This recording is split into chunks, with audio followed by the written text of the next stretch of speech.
What's up everyone? Today, I'll be using a former Tier 0 deck with Shiranui. This deck is powerful and consistent, but isn't as good as it previously was after the ban list hits and announced skill hit. Still, the basis is the same, but you just have to work around what staples you can add to the deck. With Spirit Master limited to 1 and Solitaire limited to 3, it makes it more difficult to run staple traps like Crackdown or IDP, and you're unable to run powerful Limit 1 cards like Enemy Controller or Monster Reborn. Even with those limitations, the deck is still very strong and deserves its spot high on the tier list. With that being said, I think it's time to raise the dead.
Here's an overview of the deck I used. In the main deck, I'm running one Gozuki as a way to special summon a zombie monster when it's sent to the grave or when it's banished. One Effect Veiler as a hand trap negate. One DD Crow as a hand trap banish. It can help in the Shira mirror by banishing Spectral Sword to stop them from using its effect. 2 Mizuki to special summon a zombie in a more simple way than Gozuki. 2 Solitaire as a way to activate Spectral Sword in the grave, as does every other non-tuner monster in the grave. Being able to tribute a zombie to summon a tuner from the deck, and to bring back a banished tuner when it's banished. 2 Squire to special summon a tuner from the deck, and draw 1, discard 1 when it's banished. 1 Samurai to banish a zombie from the grave to gain 600 attack, as well as banishing any monster that it battles after damage calculation. It's an easy way to activate the banish effects of the monsters and can be a banishing beat stick, if necessary. 1 Spirit Master to summon a Shiranui monster from the hand or grave, but banish it when it leaves the field, as well as destroying a face-up card when itself is banished. This is good removal and another way to activate the banish effects. 2 Spectral Sword Shade is a level 3 tuner, typically going into Squire Saga, and a way to bring 2 banished zombies from the field by tributing itself. 1 Mind Control is a way to take your opponent's monsters, usually to link off for something like Unicorn or Phoenix. 2 Book of Moon as a good generic disruption staple. 2 Gold Sarcophagus to banish a card from the deck. It also adds the card to your hand after your second standby phase, which is rarely activated but is good when it does. 1 Ghost Meets Girl as a way to special summon a Shiranui monster from the deck or grave. It does have a lock on it, but the deck only runs zombie monsters, so it doesn't really matter. And finally, 1 Shiranui style Samsara as a way to either banish a zombie on the field to not take damage for the rest of the turn, or return 2 banished zombies back to the deck to draw 1. Its name also becomes Shiranui style Synthesis, meaning it meets the requirements for Solitaire's last effect. Moving on to the extra deck. I'm running 1 Squire Saga. It's able to make zombies gain 300 attack, pop back row, and destroy a monster, making it a good card for most situations. 1 Sun Saga. It's the beefiest card in the deck with 3500 attack and can banish a Shiranui card from the grave to protect a zombie from being destroyed by battle or card effect.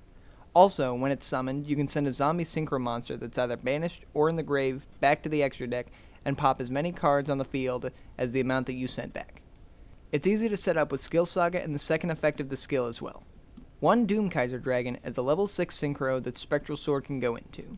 It also can take a zombie monster from your opponent's grave, making it good in the mirror. 1 Abyss Dweller as a fallback card in case your other plays don't go to plan. It's most useful in the mirror, making the opponent be unable to activate Spectral Sword. 1 Nightmare Unicorn as a generic Link 3 to send cards from the field to the deck. 1 Skill Saga Supremacy as a good turn 1 option that can summon a banished zombie synchro monster to one of the zones it points to. Combining it with the second effect of the skill gives you maximum consistency. 1 Vampire Sucker to take a card from the opponent's grave and special summon it to their field, as well as draw a card. It also turns that monster into a zombie. This is also good for the mirror because you can take their Spectral Sword from the grave so they can't activate it. Finally, 1 Nightmare Phoenix as a generic Link 2 that can pop back row. For the skill, I'm using Shiranui style Successor. Immediately when the duel begins, the skill adds 1 Spectral Sword to the grave and 1 copy of Sun Saga, Shogun Saga, Samurai Saga, and Sword Saga to the extra deck. You need to have 10 or more zombies in the deck for the skill to work, and you're unable to special summon monsters with levels that aren't fire zombies. This doesn't affect Xyz or Link monsters though. The skill also has 2 activatable effects. First one lets you send a level 4 monster from your hand to the grave to add a Shiranui card from the deck to hand. Although once the skill nerf goes into effect, you will only be able to grab a Shiranui monster, not a spell or trap. The second effect can only be activated if you have at least 2 synchro monsters in the grave or banished, and lets you return all synchro or link monsters either in the grave or banished back to the extra deck, and banish 2 fire zombie monsters with different levels. This is a good way to set up for either Shogun Saga or Sun Saga to be easily summoned by Skill Saga's effect, which is typically your best turn 1 option.